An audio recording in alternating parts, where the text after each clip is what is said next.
una preguntita. Vos en muchas oportunidades te referías tiempo pasado, digamos, de todo lo que comentaste que se armó. ¿Qué es lo que se desarmó y, digamos, qué es lo que se mantiene?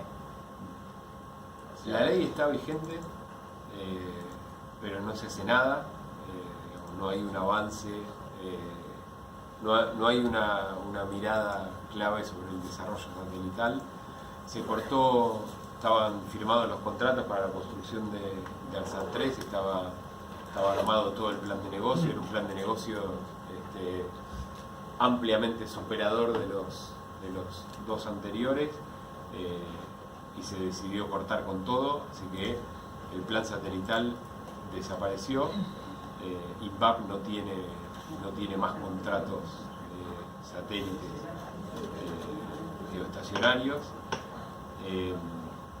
Los satélites están funcionando perfectamente bien, a pesar de que en algún momento hasta creían que no existían o que no estaban funcionando. La empresa sigue manteniendo lo que tenía, básicamente.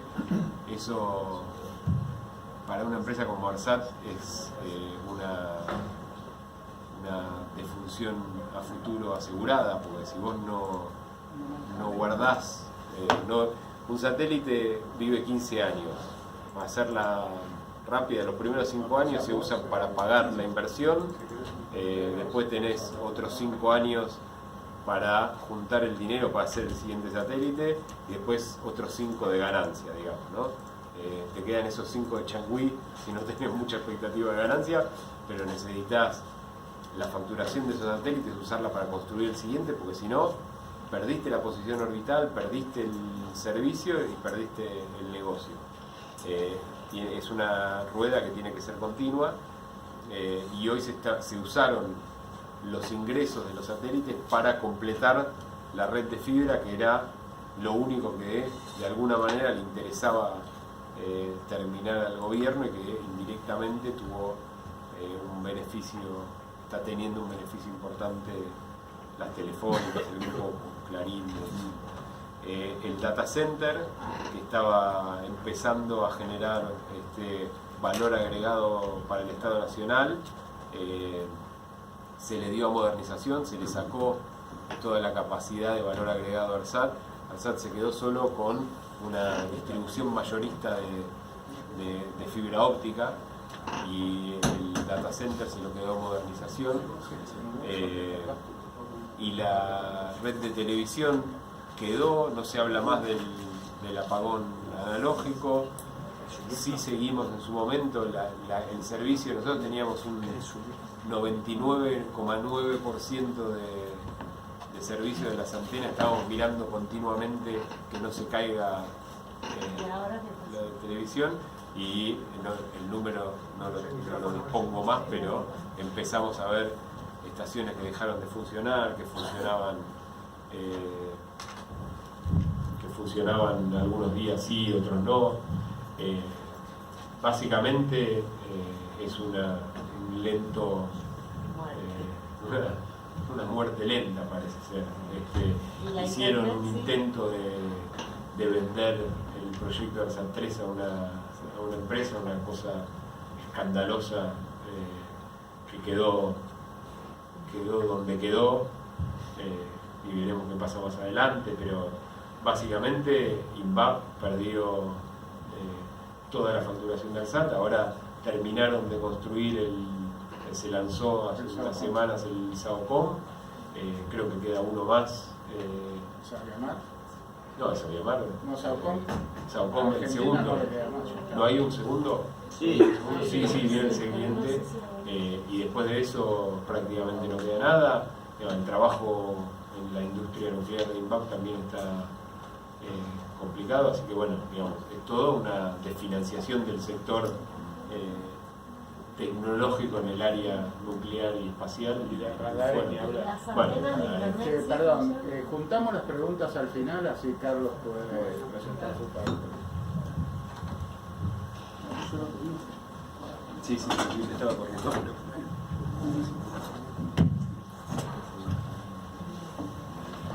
Bueno, buenas tardes a todos y a todas. Mi nombre es Carlos Bianco. Quería en primer lugar agradecer al Instituto Patria, en particular a Eduardo por la invitación que nos hizo, que en realidad fue a Axel. Yo creo que lo sabían, pero bueno, Axel comanda con una agenda medio loca, no pudo concurrir y nos pidió si lo podíamos reemplazar. Eso es lo que estamos tratando de hacer a nuestro modo, digamos, en la forma que nos sale, ¿no? Él sabe que estamos acá, mandó un saludo para todos los compañeros y las compañeras. No tenemos mucho tiempo. Yo tenía pensado hacer una presentación un poco más teórica, más detallada. Mi idea era esa, discutir un poco más este título que tiene la presentación, en lugar de la ciencia y la tecnología en la economía desde la teoría. Voy a hacer un breve repaso de eso, muy breve repaso, pero con el objetivo de mostrar que hoy todas las teorías económicas, todas, absolutamente todas, hasta las más liberales, toman muy en cuenta el desarrollo científico, tecnológico y la innovación productiva como motor del desarrollo económico. ¿Sí? Ninguna teoría hace 30 años por lo menos, ninguna teoría económica soslaya la importancia, ni los neoliberales, digo yo, por lo menos en el centro. Esa es una discusión que yo he escuchado particularmente de Eduardo, de Diego Hurtado, esta idea del neoliberalismo periférico, que es el neoliberalismo, pero sin el desarrollo científico-tecnológico que también tiene el neoliberalismo en los países centrales. Entonces quería hacer primero eso. Me voy a parar un poquito más en algunas determinaciones de la teoría marxista de análisis del cambio tecnológico, para después discutir un poco de los modelos de desarrollo en la actualidad y de algunos agentes que traccionan ese desarrollo económico, como son las empresas transnacionales, pero también teniendo en cuenta un enfoque que es el llamado enfoque de las cadenas globales de valor. Voy a tratar de integrar todo eso en 40 minutos más o menos, voy a ver lo que puedo hacer, pero para mí lo importante es, en última instancia, plantear esta idea de que no es casual esto que vino a contar Mati. No es casual que en un modelo de desarrollo más basado en la industrialización, en la incorporación de conocimiento, haya habido en Argentina desarrollos como el ARSAT, como la energía nuclear, etc. Y que tampoco es casual ni capricho del actual gobierno desguazar todo eso, sino que tiene que ver con definiciones sobre el desarrollo económico o los eventualmente distintos modelos en que se piensa un país. Digamos, no es una casualidad, digamos. La verdad que no es casual, no es que estos se olvidaron, no se dieron cuenta, no, forma parte de eso, y forma parte, esto es un poco más abstracto y es una de las cosas que quiero desarrollar en esta breve charla, que forma parte de las determinaciones del proceso de acumulación a escala global. Lo que voy a decir muy en términos generales, y después lo voy a tratar de explicar más detalladamente, es que para el proceso de acumulación de capital a escala global es un inconveniente que Argentina intente ser un país industrial, intente ser un país con desarrollo científico y tecnológico, intente desarrollar proyectos como el ARSAT, como energía nuclear, centrales eléctricas, centrales termoeléctricas, etc. Para ese proceso de acumulación del capital, eso se hace en los países centrales, y nosotros tenemos guardado otro rol, que es el de productor de alimentos, materias primas y combustible. Nosotros ni siquiera somos un país muy abundante en trabajo, digamos, en fuerza de trabajo, en cantidad de población, ni siquiera somos eso, o sea que el proceso de acumulación de capital a escala global ni siquiera nos pide que nos industrialicemos sobre la base de salarios bajos, ni siquiera eso. ¿Sí? No está prevista la industria para Argentina, y que por lo tanto toda esa locura que hicimos nosotros durante 12 años, o lo que nos tocó a cada uno participar en el gobierno, tenía una doble dificultad, o una triple, por lo menos una doble dificultad. Nos queríamos industrializar, una triple. Nos queríamos industrializar, cosa que ya es difícil. ¿Sí? Cualquier proceso de industrialización, si uno analiza la historia de los países desarrollados, que son todos países que son o que fueron países industrializados y que eventualmente se desindustrializaron planificadamente, sustituyendo algunos sectores de servicios por sectores industriales, pero cuando analizan la historia de cada uno de esos países, fueron países que se industrializaron con muchos inconvenientes, con muchas dificultades, con muchos esfuerzos, que requirió un proceso que requirió muchos años, el proceso de industrialización hasta tener industrias competitivas. La segunda dificultad, grandísima dificultad que enfrentó la Argentina, y que si vuelve a un proceso de industrialización va a enfrentar, quizá no tan radicalmente como en los años que nos tocó estar nosotros, es que hoy en día las herramientas de política, el set de herramientas, la caja de herramientas que tiene un país, cualquier país del mundo, que se quiere industrializar respecto del pasado, de los años 50, los 60, los 70, los 80 inclusive, hasta mitad de los 90, es mucho más pequeña. ¿Por qué?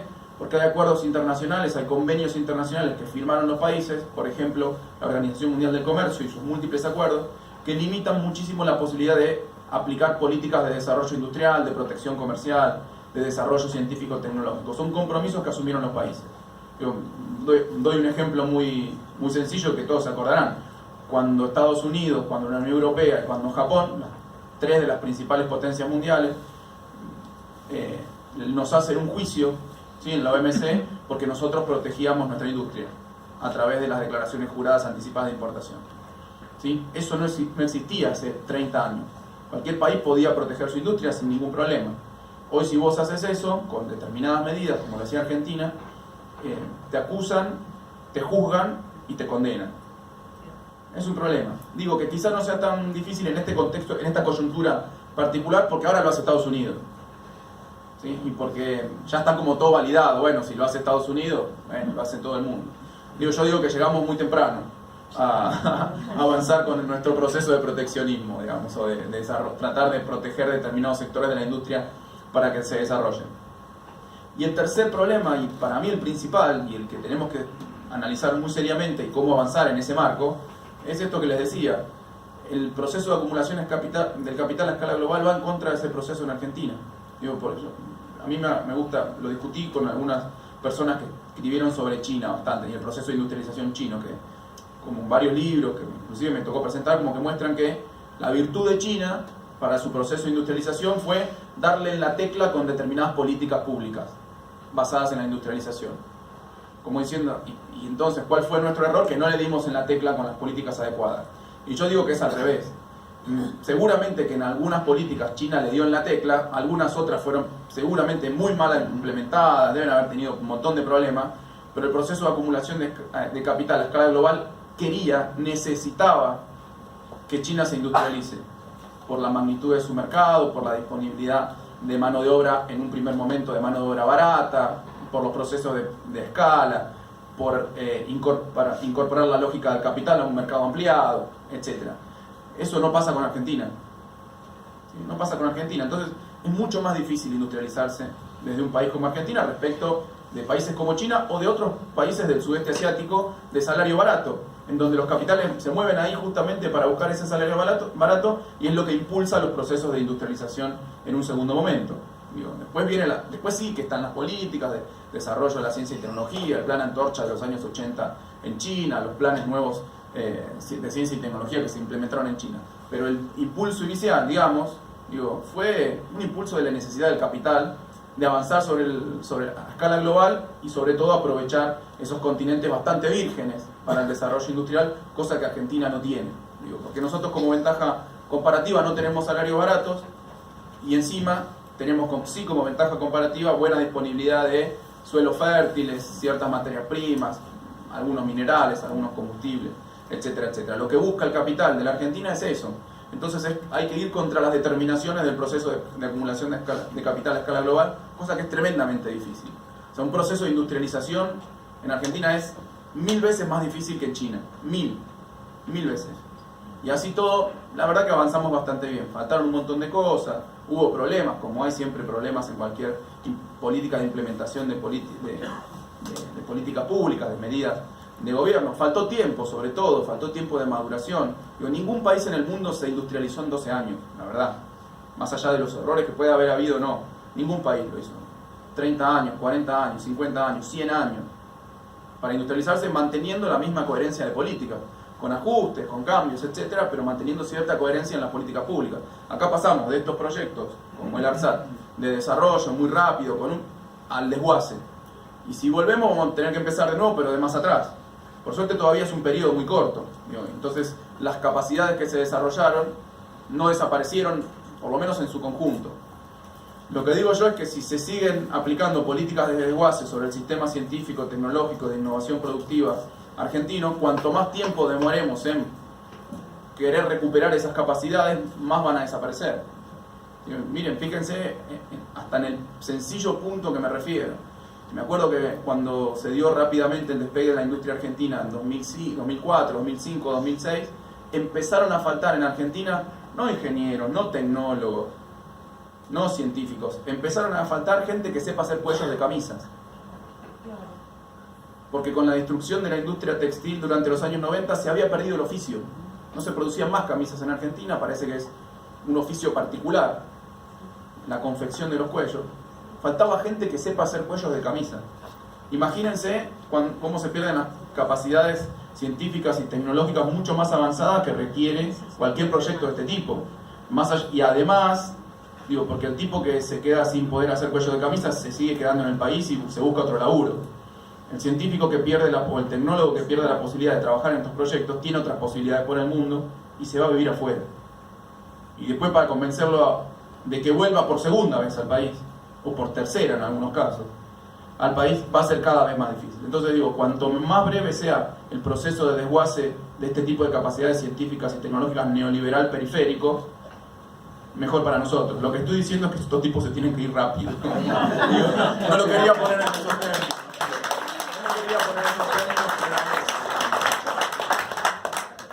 Bueno, no, un breve repaso. Yo tenía un montón de cosas acá. Definir rápido.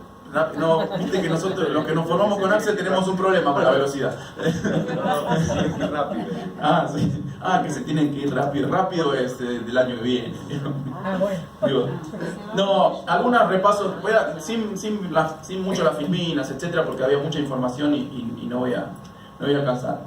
Me voy a referir a este señor un poco más, pero, a ver, hasta la teoría más neoliberal, que es la teoría neoclásica económica, desde hace unos años reconoció la importancia del desarrollo científico, tecnológico y la innovación productiva como motor del desarrollo económico. Hasta los años 50, digamos, este señor se llama Robert Solow, que escribió un artículo muy famoso en el año 1956, es un neoclásico, tipo un neoliberal, digamos, que lo que hizo es hacer un estudio en los Estados Unidos de los primeros 50 años del siglo XX, de 1900 hasta 1950, tratando de detectar cuáles eran los principales factores de crecimiento de los Estados Unidos, principal potencia capitalista en ese momento.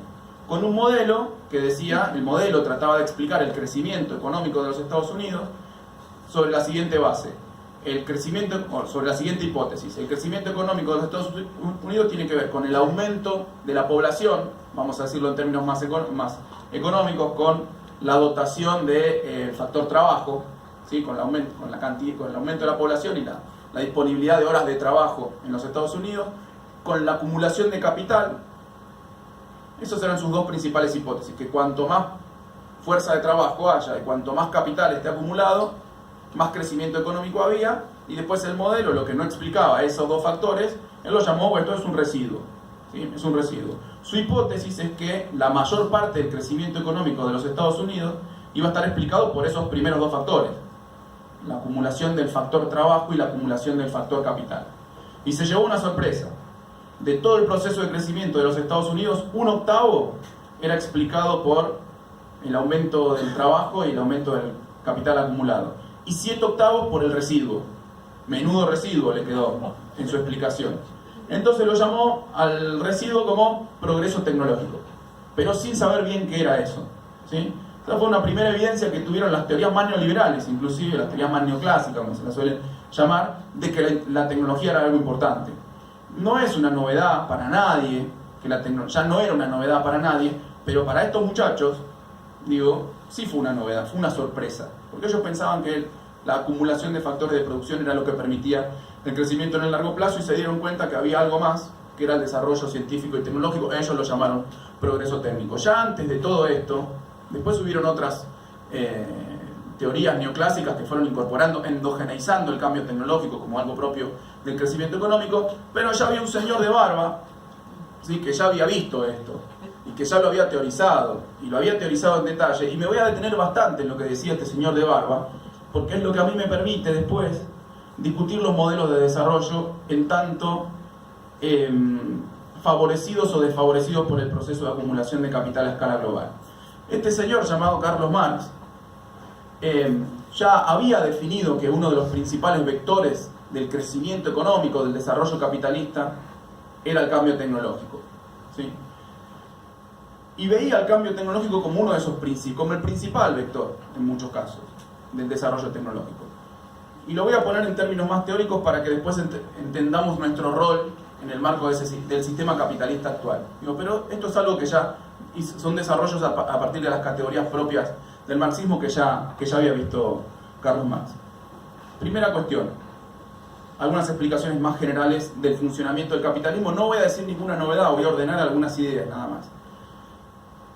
El sujeto del capitalismo no somos nosotros, el sujeto principal del capitalismo no somos nosotros, los seres humanos, sino que el sujeto principal del capitalismo es el capital.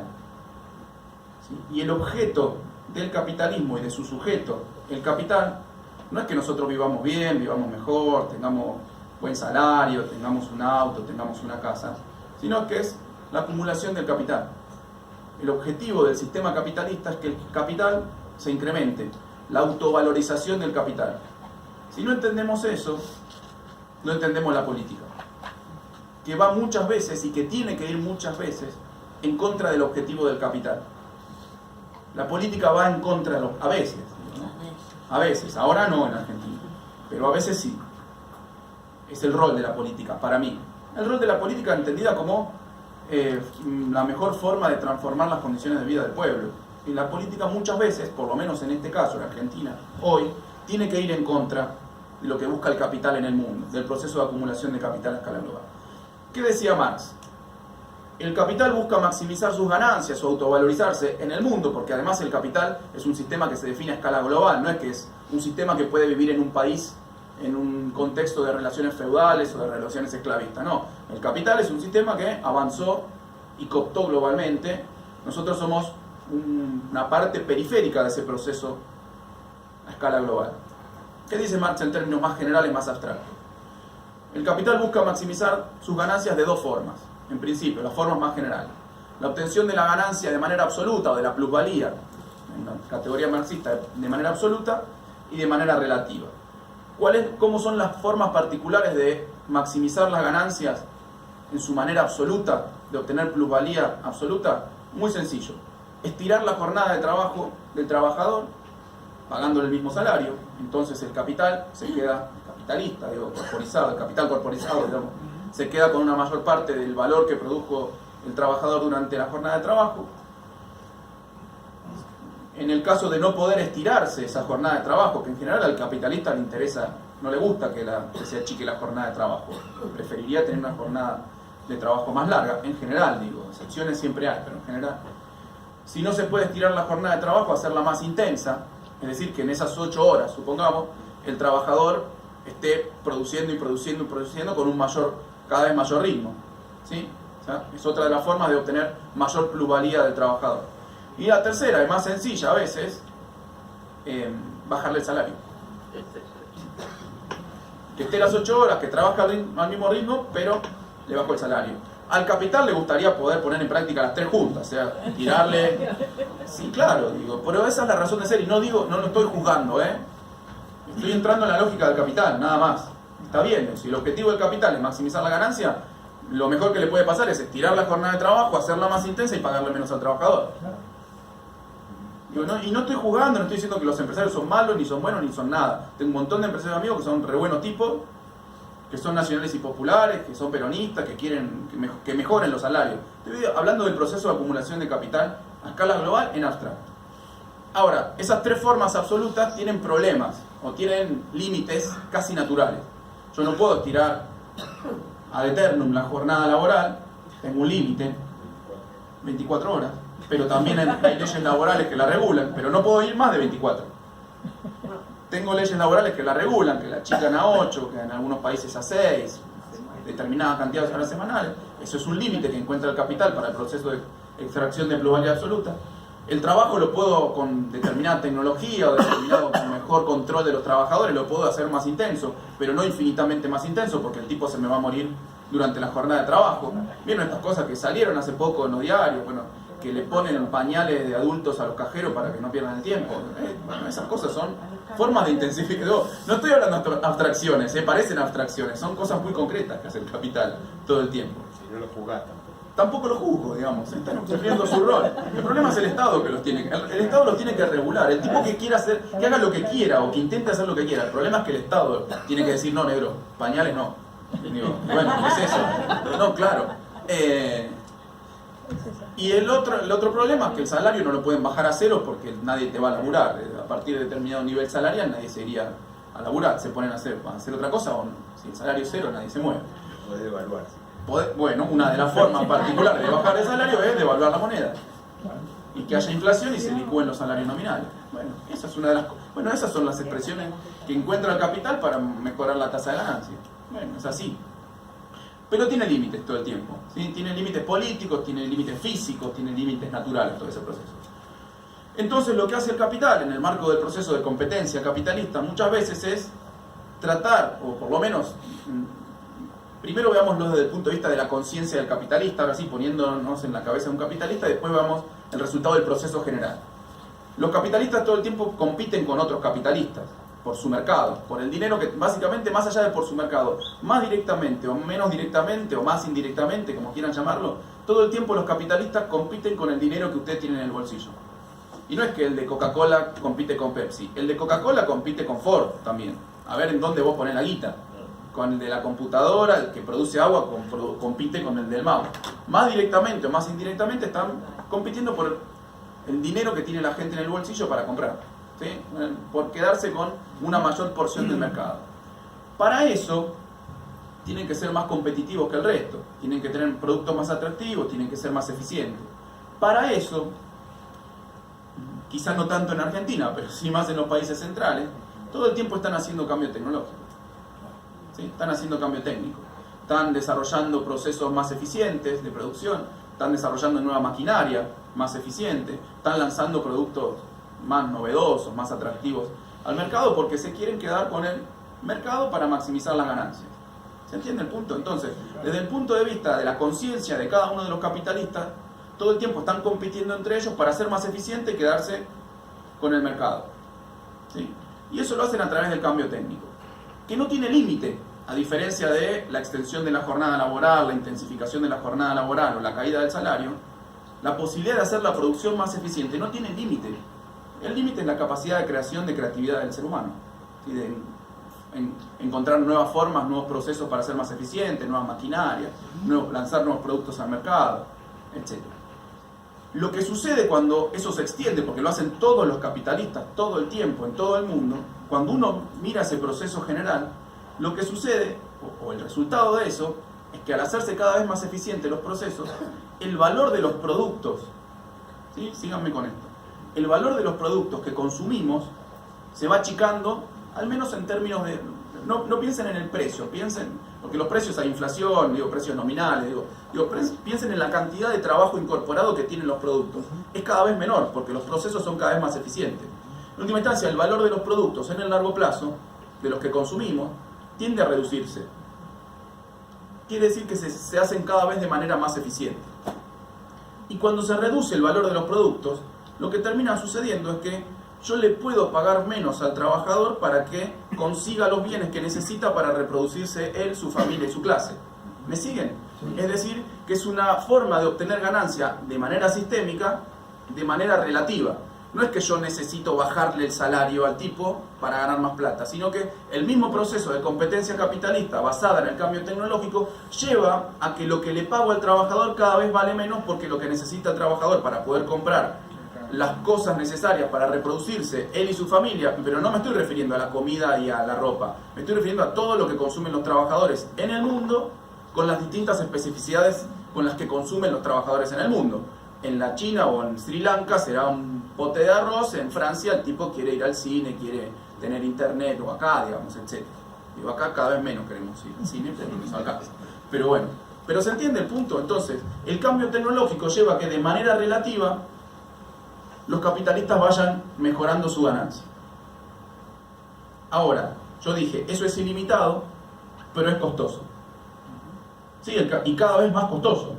Digo, no lo tengo que explicar seguramente ante muchos de ustedes que estarán muy vinculados al sistema científico y tecnológico, que la maquinaria para hacer prototipos, los reactivos, y sobre todo si están nominados en dólares, en un país que devalúa la moneda cada vez más, digo, son muy costosos.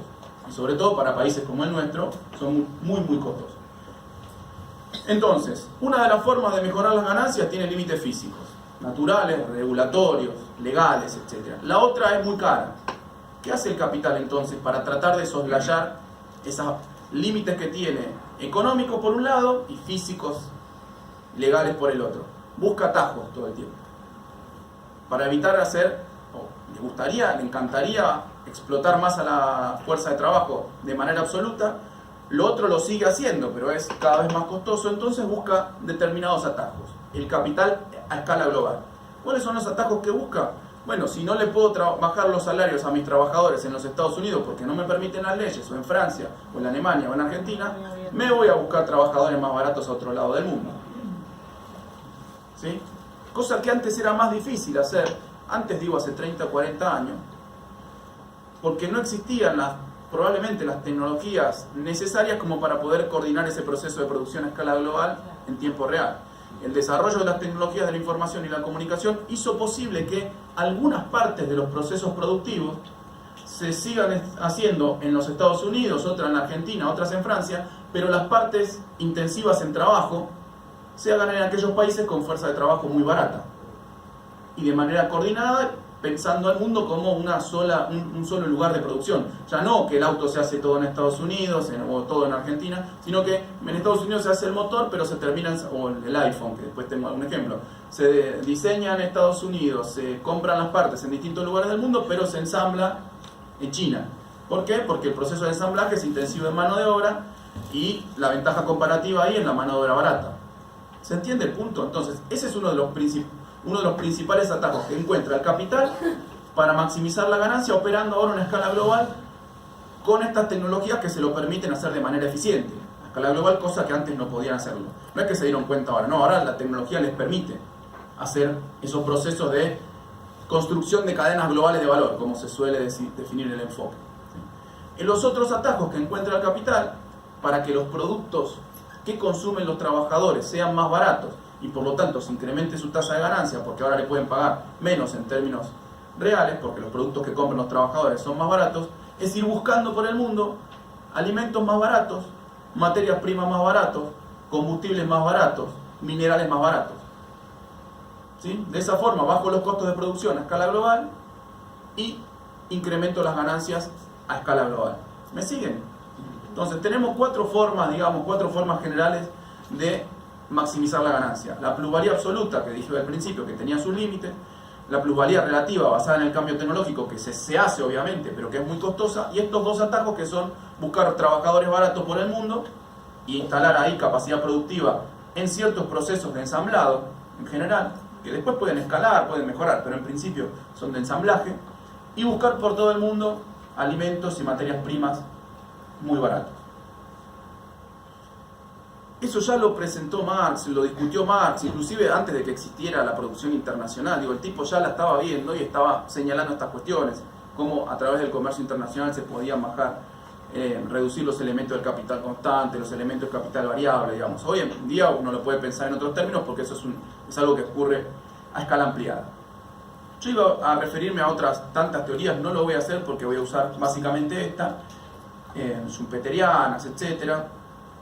Y lo que quiero hablar ahora, muy brevemente, antes de hacer unas conclusiones más políticas, es de algunos teóricos del desarrollo, del comercio internacional y de la industrialización, para plantear que no hay ancha avenida del medio en la teoría económica respecto de las formas de desarrollo.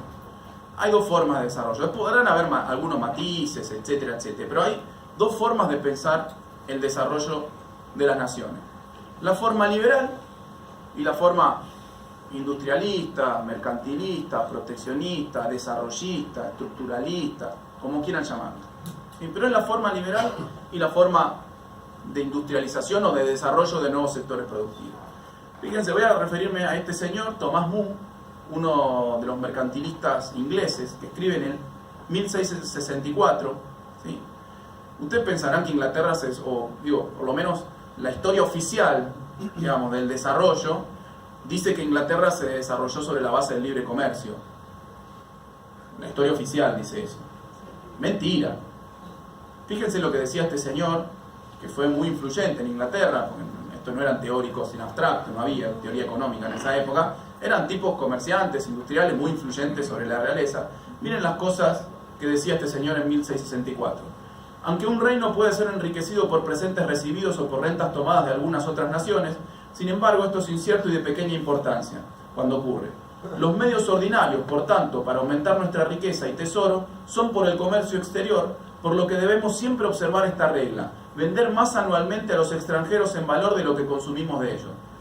Doctrina mercantilista: yo tengo que exportar más de lo que importo, y además, para exportar más de lo que importo, tengo que exportar productos caros porque tienen mucho valor agregado, e importar productos baratos, materias primas, para industrializarlas y reexportarlas o consumirlas internamente. No hay más secreto que ese. Miren las aberraciones que le recomendaba al reino. Las aberraciones. Subsidios, miren la primera. Lo que decía, hay que pagar subsidios a la producción y exportación de manufacturas. Hay que poner barreras y prohibiciones a la importación de manufacturas. ¿Por qué? Porque las tenemos que producir nosotros, importaciones. Prohibía la exportación de materias primas. ¿Por qué? Porque las tenemos que usar para agregarle valor y después reexportarlas con valor agregado. Fomento a la importación de materias primas que no tenían. Sí, si queremos importar, importemos las cosas que nosotros producimos. Como por ejemplo, hoy Alemania es uno de los principales productores de aceite de soja o biodiesel de soja. ¿Produce soja Alemania? No. Importa poroto de soja para producir aceite de soja. Dije un ejemplo que parece hasta ridículo, digamos, ¿no? Es uno de los principales crashers tienen ahí, en Holanda, etcétera, etcétera. Bueno, después los monopolios, cuestiones más de la época, digamos. Pero ustedes fíjense, ahí claramente ya está expuesta una visión, que después la podemos reparar. ¿Cómo? Fomento la piratería. Bueno, por eso, son cosas más de la época, digo yo, esto es lo que recomendaba él. No estoy recomendando todo eso, digo hasta el cuarto punto estamos bien, digo. Del otro después empieza a ser más cuestiones de la época. Monopolio con colonias y territorio ultramar, un poco más polémico todo. Pero bueno, estaba escribiendo en 1664. Pero lo que quería mostrar era esto, que ya en 1664 había tipos que decían, para desarrollarse hay que industrializarse, hay que agregarle valor a la manufactura. Pero también un poquito después vinieron estos otros dos señores, Adam Smith y David Ricardo, que decían exactamente lo contrario. Fíjense lo que decía Smith. Cuando un país extranjero nos puede ofrecer una mercancía en condiciones más baratas que nosotros podemos hacerla, será mejor comprarla que producirla, dando por ella parte del producto de nuestra propia actividad económica y dejando a esta emplearse en aquellos ramos en que saque ventaja al extranjero. Yo digo, Smith tiene razón porque el tipo hablaba desde Inglaterra. El problema es que nosotros agarremos a Smith para hablar desde Argentina. Claro, el tipo hablaba desde Inglaterra, que era la principal potencia industrial en esa época. Entonces se entiende perfecto, más allá de que su teoría es una teoría general, no solamente para Inglaterra, pero el tipo la estaba pensando en términos de pensamiento y desarrollo nacional. Además, no era tan tonto, digo yo. Además el paradigma no cambió cuando se hicieron primera potencia. Claro, justamente. Digo, y de hecho, una de las cosas que le critica, que en términos económicos critica a Adam Smith, es la ley de navegación inglesa, que fue una ley que se aplicó en la época mercantilista, que permitió, que aseguraba el monopolio con las colonias, que permitió desarrollar la flota mercante más grande del mundo y la flota bélica más grande del mundo también. Entonces lo que decía Smith era lo siguiente: en términos económicos esa ley fue un desastre, porque Inglaterra podría haber comprado barcos más baratos en Holanda, en Francia, no sé dónde se hacían barcos más eficientes en ese momento, pero estaba bien en términos de defensa nacional, porque Inglaterra, al Reino Unido, al ser un insular, necesitaba tener sus propios astilleros. Bueno, era una mentira. Esa es una de las principales leyes que le permitió, en términos económicos, a Inglaterra ser una potencia. Pero mi punto es, Smith desde Inglaterra tenía razón. El libre comercio para Inglaterra era bueno, no era algo malo. ¿Por qué? Porque ellos eran los más eficientes del mundo en los productos de mayor valor agregado. Y les convenía exportar eso a cambio de materias primas baratas que podían conseguir en cualquier otra parte del mundo. Pero eso se transformó en dogma aplicable a cualquier situación que no tiene nada que ver con ser potencia industrial. Ese es el problema. Lo mismo Ricardo, que bueno, no importa, es lo mismo. Hamilton, este simpático señor que puso su cara para el billete de $10, ¿sí? Que es uno, obviamente, si el billete de $10 de los Estados Unidos tiene la cara de este señor, no es porque este señor pasó un día por la puerta y le dijeron, vení que te saco una foto. No, este es un prócer de los Estados Unidos. Este es un prócer de los Estados Unidos. Que dio un discurso en 1791 ante la Cámara de Representantes diciendo, el secretario de Hacienda, él, en cumplimiento del mandato del 15 de enero de 1790 de esa Cámara de Representantes, ha dedicado su atención en tan corto plazo como sus demás obligaciones se lo permitían al asunto de las manufacturas. y particularmente a los medios para fomentar las que tiendan a tornar a los Estados Unidos independientes de otras naciones en su abastecimiento militar y de bienes esenciales. Y así respetuosamente presenta el siguiente informe, que es un informe que él presentó que se llama Informe sobre las manufacturas, en donde dice que Estados Unidos tiene que hacer todo esto. Otra vez, volvamos a la historia oficial. Nos vendieron que Estados Unidos es el país del libre comercio, del liberalismo económico, etc. Miren lo que dice un prócer de los Estados Unidos, y que hizo Estados Unidos y que sigue haciendo Estados Unidos. ¿Sí? Porque Estados Unidos es neoliberal, librecambista de la boca para afuera, pero es proteccionista e industrialista fronteras adentro. Y fíjense lo que dice: aranceles proteccionistas, prohibir artículos rivales, veto a la exportación de las materias primas, lo mismo que los mercantilistas, exactamente lo mismo. Inglaterra fue potencia industrial y potencia mundial, Estados Unidos fue potencia industrial y potencia mundial. Friedrich List, economista alemán, ¿sí?, que se formó con Hamilton en los Estados Unidos y volvió a Alemania.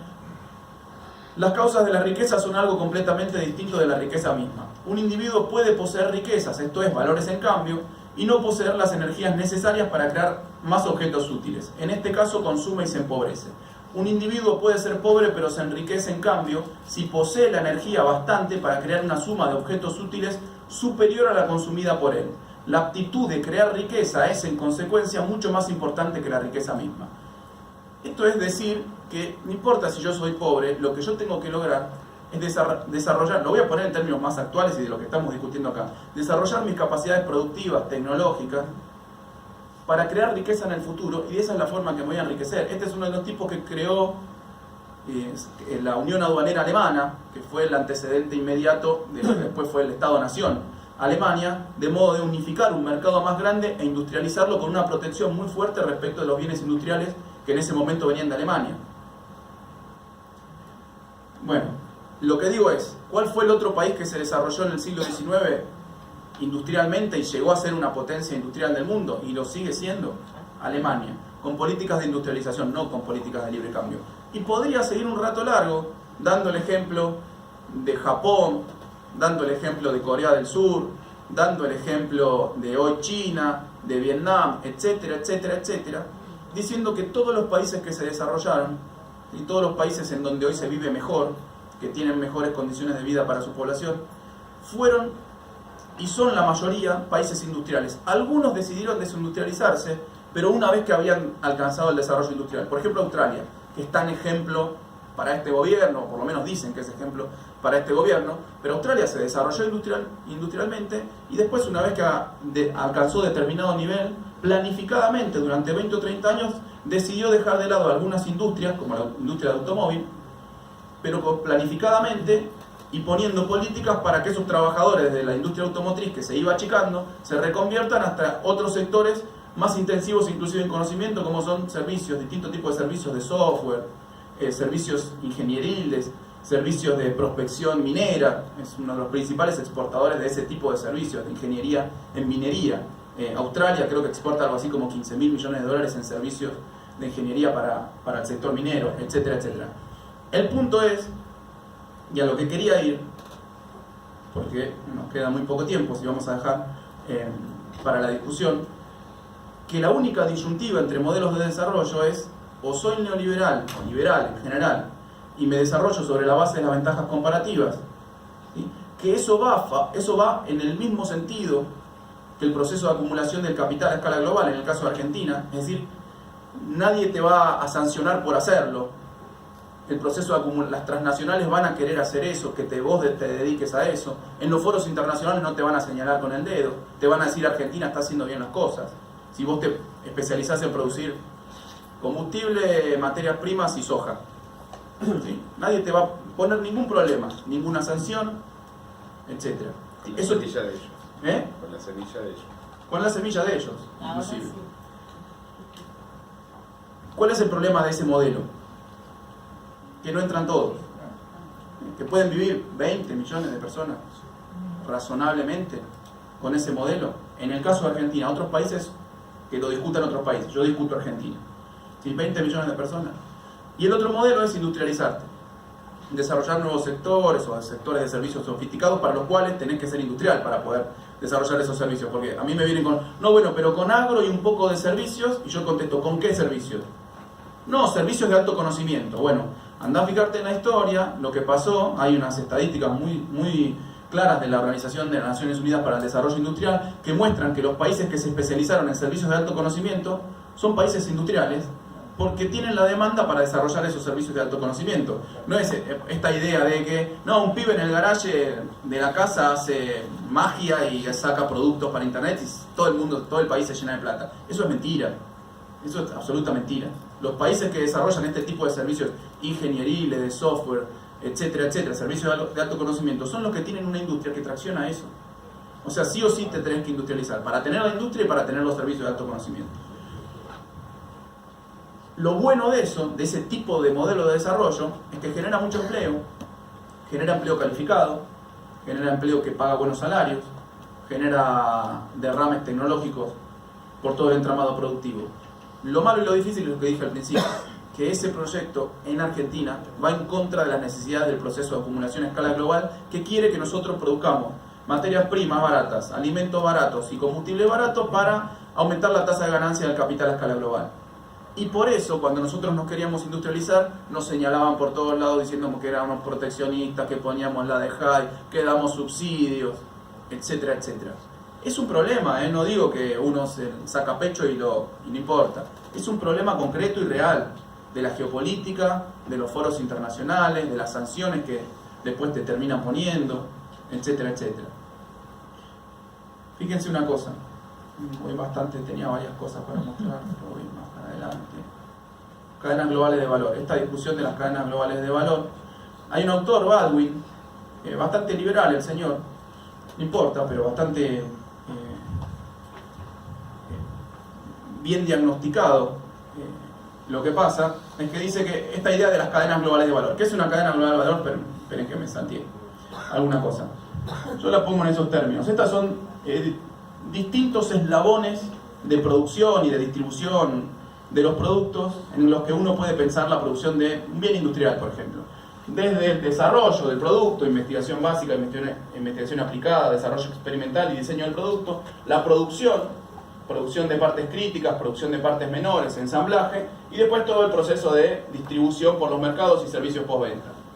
La idea de las cadenas globales de valor, o la novedad actual, es que cada uno de estos hoy, para muchos productos, se hace en países distintos. Eso es una cadena global de valor. Lo que antes se hacía en su mayoría dentro de un país, no sé, pensemos en la industria automotriz de los años 50, 60 y 70 y 80, en Argentina, en donde el 80% del auto se hacía acá y lo que se traía básicamente era la tecnología importada, obsoleta, tecnología de producto, tecnología de proceso. Acá había algunos laboratorios de I+D que adaptaban esa tecnología a las características particulares del mercado, a los gustos, a la escala, a los insumos productivos que había, etc. Pero el grueso se hacía acá. Hoy en día no pasa eso, inclusive en Argentina de un automóvil, siguiendo con el mismo ejemplo, y 15-20% se hace en Argentina. Y nada de la tecnología, porque hoy las automotrices ni siquiera tienen un laboratorio de adaptación de I+D para adaptar la tecnología. Eso se hace en distintos lugares del mundo. Lo que dicen esto, no es solo este autor, sino muchos autores, es que cuando uno analiza los distintos eslabones de la cadena global de valor, lo que observa, en términos de localización geográfica, es que los principales procesos, los principales eslabones, los más sofisticados, los que requieren trabajo más calificado, los que requieren más conocimientos científicos y tecnológicos, se ubican en los países centrales, y en la periferia se ubican los procesos intensivos en mano de obra o componentes poco críticos de las cadenas regionales o globales de valor. ¿Sí? Los países que tienen salario barato es básicamente ensamblaje y así sucesivamente. Y dicen que hoy en día las cadenas son más regionales que globales todavía. Hay una tendencia a que sean globales, una tendencia creciente a la interconexión de las distintas cadenas regionales, pero que en esencia la mayoría de las cadenas, salvo algunas, son regionales. Y dicen hay 3 fábricas, yo le sumaría una cuarta ahora con China, pero hay 3 fábricas, grandes fábricas en el mundo. La fábrica de América del Norte, que tiene su centro, la cadena regional, tiene su centro en los Estados Unidos y en menor medida en Canadá, y tiene su periferia más inmediata en México, a través de la maquila fundamentalmente, y en los países de América Central. ¿Sí? La fábrica de Europa, que está Alemania y otros países, Francia, Reino Unido, Holanda, etcétera, que son más industrializados y que tienen distintos distintas periferias. Tiene una periferia de servicios, sobre todo en estos países que con la crisis económica lo llamaron los pigs, ¿se acuerdan? Los cerdos, que lo llamaron muy despectivamente. Portugal, España, Irlanda, en menor medida Italia, Grecia, etcétera, que son básicamente muchos proveedores de servicios, de distintos tipos de servicios. Tienen una periferia en África del Norte de mano de obra barata y poco calificada y en procesos muy contaminantes, además, la manufactura de cuero, ese tipo de cosas. Y tienen el mejor de los mundos, digo yo, ahí a un costadito, ¿sí? Desde hace unos años, que es Europa Oriental. ¿Por qué? El mejor de los mundos para el capital. ¿Sí? Los tipos con la caída del muro se encontraron mano de obra calificada, disciplinada, porque al capital no le gusta solo la mano de obra calificada y barata, prefiere que esté disciplinada. ¿Sí? Mano de obra calificada, disciplinada y barata. Y por eso hubo un gran movimiento de fábricas desde, sobre todo de Alemania, para la zona de Europa Oriental, tiene sus propias periferias. Y después Sudeste Asiático, originalmente con Japón y con Sudeste y Sur y Sudeste Asiático, Japón y Corea del Sur y el resto de los países que se fueron incorporando en este esquema de vuelo de ganso, como se lo dice, que iban traspasando a los países de salarios más baratos las distintas partes del proceso productivo. Y después te apareció China en los últimos años, que es una fábrica en sí misma, digamos, porque es un país muy heterogéneo, en el sentido de que hoy tiene unas zonas hiper desarrolladas, con producción hiper robotizada, producción propia de robots, etcétera, pero también tiene un interior que provee todo el tiempo de mano de obra barata y poco calificada a los distintos sectores industriales y que ya también se empezó a expandir hacia los otros países, ¿sí? Hoy en día, si uno mira el mundo industrial, es esto. Ahora, yo no hablé ni de África, de todo lo que dije, no hablé ni de África, ni de América del Sur, ni de los países del Medio Oriente, ni de los países de la ex comunidad de estados independientes y Rusia. Porque esos países, para los que están en el mundo, de acuerdo a las determinaciones del proceso de acumulación a escala global, es para producir alimentos, materia prima, combustible y minerales. Esa es la realidad. ¿Sí? El capital lo que quiere de nosotros es esto. No quiere que nos industrialicemos, no necesita que nos industrialicemos, va en contra del proceso de acumulación del capital a escala global. Entonces tenemos, como decía al principio, tenemos un triple problema. Siempre es difícil industrializarse, la caja de herramientas que tenemos hoy por los acuerdos que tiene firmados la Argentina es mucho más acotada que